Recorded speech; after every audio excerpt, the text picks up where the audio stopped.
Lūdzu, kas vēl nav parakstījušies, nāciet tuvāk, paraksti vēl tiek vākti un skaidrs prezidents. Gan pa labi, gan pa kreisi domāju, ka tur, kas viņa zina. Šeit arī. Divos vārdos, lai bišķi nenoplokas. Ja kāds jautā, ko mēs esam sanākuši, mums taču tāpatās nekas no tā nesanāk. Es gribu teikt, ka mēs neesam sanākuši tāpēc, lai parunātu, bet mēs dodam uzdevumu mūsu augstāk stāvošām amatpersonām.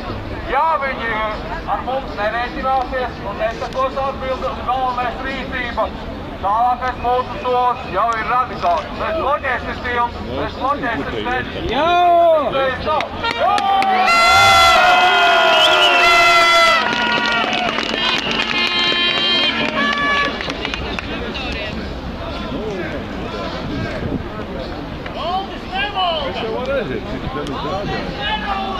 Mans sauc Andris, es esmu rīznieks, es profesijas celtnieks.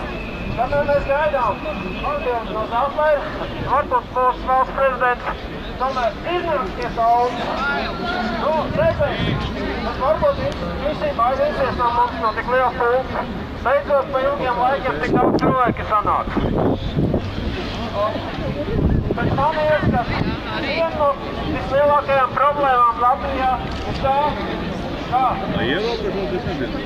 vārds aizstrošie ir galīgi atraušies no daudz. Mums starpā ir milzīgs plājs.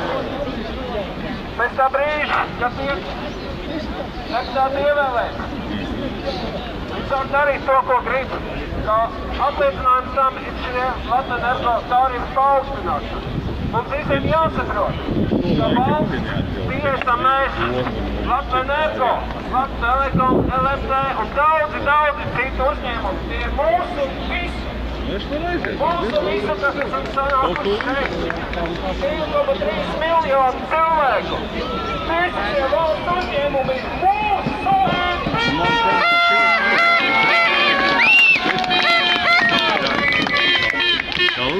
Un no tādiem, viņi nedrīkst privatizēt šos uzņēmumus, pārdot, no ko citu darīt ar viņiem pēc mūsu akcē.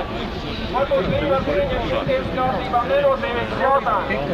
Bet jautājums, kas skar liels naudas un ne jau politiski jautājumi, ir jāpieņem tikai un